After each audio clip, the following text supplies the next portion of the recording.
안녕하세요. 오늘 여러분과 함께 좀 자세히 알아볼 내용은요. 바로 호주의 농업 기술, 그러니까 에그테크 이야기입니다. 네, 안녕하세요. 호주 하면 뭐 밀이나 소고기 수출 세계 2위잖아요. 이런 전통적인 농업 강국인데 네, 그렇죠. 근데 이 기후변화라는 큰 도전 앞에서 호주 농업이 어떻게 변하고 있는지 그게 오늘 저희가 살펴볼 자료들의 핵심입니다. 맞습니다. 특히 정보통신 기술, ICT를 어떻게 농업에 접목하고 있는지 그 부분을 좀 중점적으로 보려고 합니다. 네, 특히 그 혁신적인 스타트업들 아이디어가 재밌는 게 많더라고요. 자, 그럼 한번 시작해 볼까요? 네, 보통 에그테크 하면 왠지 농사짓기 좀 척박한 나라들이 먼저 할 것 같잖아요. 아, 그렇죠. 뭔가 생존을 위해서. 네, 근데 호주 사례는 좀 달라요. 이미 농업 환경이 좋은데도 기후변화에 대응하고 또 지속 가능한 농업을 하려고 굉장히 적극적이라는 거죠. 아하. 그러니까 더 이상 예전 방식만으로는 안 된다. 이런 위기의식이 있다는 거네요. 맞습니다. 그런 현실인식이 바탕에 깔려 있는 것 같아요. 기후변화 문제가 정말 심각하긴 한가 봅니다. 그럼 구체적으로 어떤 기술들이 좀 주목받고 있나요? 자료 보니까 뭐 공기 중에 떠다니는 포자를 분석해서 병해충을 미리 안다는데 이게 가능한가요? 아, 네. 그거 정말 인상적인 기술인데요. 쉽게 말하면 공기를 이렇게 딱 채취해서요. 그 안에 눈에 안 보이는 곰팡이 포자가 얼마나 있는지, 뭐 DNA 분석 같은 걸로 실시간 감지를 하는 거예요. 와, 그러니까 작물에 병증이 나타나기 전에 미리 지금 병원균이 퍼지고 있다. 이렇게 조기 경보를 울리는 셈이죠. 병이 보이기 전에요? 네. 우리나라 작물 병해 중 한 60% 정도가 곰팡이성 병이거든요. 아, 그렇게 많아요? 네. 그래서 이게 상용화되면 농약 사용도 줄이고 피해도 예방하고 굉장히 효과가 클 것으로 기대됩니다.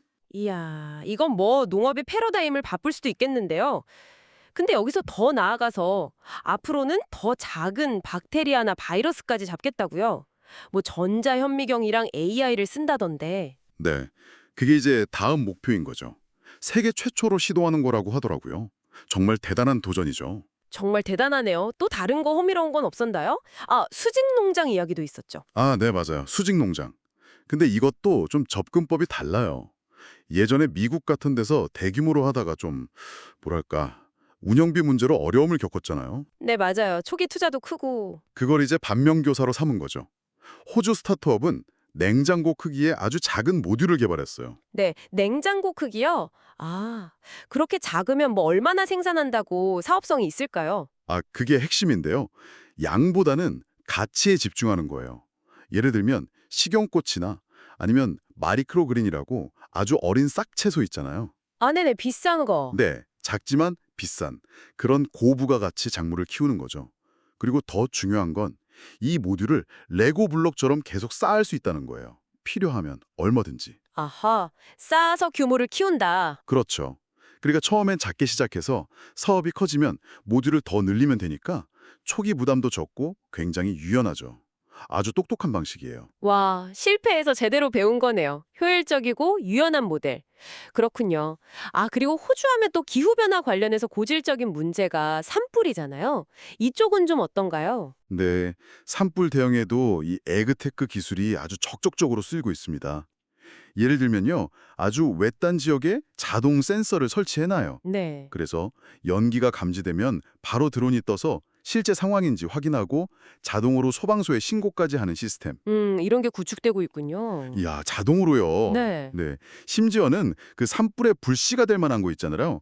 마른 나뭇가지나 낙엽 쌓인 곳. 이런 걸 드론이 미리 찾아서 정밀하게 태워서 제거하는 네. 그런 특수 드론도 상용화를 앞두고 있다고 해요. 와, 불씨를 미리 제거하는 드론이라 정말 기술이 재난 대응 방식을 완전히 바꾸는군요. 근데 이런 혁신들이 계속 나오려면 이걸 뒷받침하는 환경도 중요할 텐데요.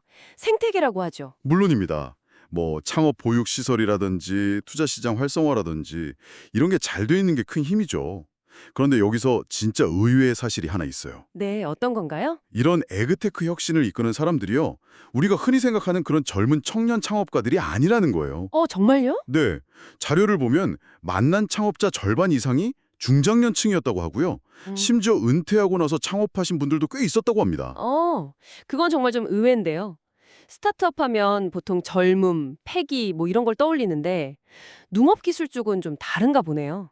그분들의 강점이 뭘까요? 그게 단순한 경험 이상인 것 같아요. 수십 년 동안 농업 현장에서 직접 부딪혀 온 거잖아요. 기후변화, 병충해, 시장 변동성, 이런 예측 불가능한 문제더라고요. 그렇죠. 몸으로 겪은 거죠. 네. 거기서 나오는 깊은 이해도, 뭐랄까, 그 짬에서 나오는 통찰력 같은 게 있는 거죠. 이게 최신 기술과 딱 만났을 때 그냥 기술만 아는 젊은 창업가들과는 다른 차원의 해결책을 찾아내는 것 같아요. 현장에 대한 어떤 진정성이나 자신감도 남다르고요. 확실히 그렇겠네요. 오랜 경험에서 나오는 그 깊이와 진정성이 기술과 만나서 시너지를 내는 거군요. 자, 오늘 이렇게 호주의 에그테크 혁신 사례들을 쭉 훑어보니까요. 전통 농업 강국이 기후변화라는 위기 앞에서 얼마나 절박하게 또 얼마나 똑똑하게 변신을 시도하고 있는지 생생하게 느낄 수 있었습니다. 병해충 예측부터 모듈형 수직 농장, 또 첨단 산불 대응까지 정말 다양했네요. 네, 특히 그 혁신의 중심에 말씀하신 것처럼 경험 많은 중장년층이 있다는 사실이 참 인상 깊었습니다. 축적된 지혜와 새로운 기술이 만나서 어떻게 미래를 만들어가는지 보여주는 아주 좋은 사례 같아요. 네, 맞습니다. 자, 그래서 마지막으로 여러분께 질문 하나 드려보고 싶습니다. 비단 농업뿐 아니라 우리 사회 여러 산업 분야가 지금 큰 변화를 겪고 있잖아요. 이럴 때 오늘 살펴본 호주 에그테크 사례처럼 경험 많은 세대의 그 깊이 있는 지식과 통찰력이 혁신 과정에서 어떤 좀 차별화된 역할, 어떤 독특한 기여를 할 수 있을까요? 이 점을 한번 생각해 보시면 흥미롭지 않을까 싶습니다.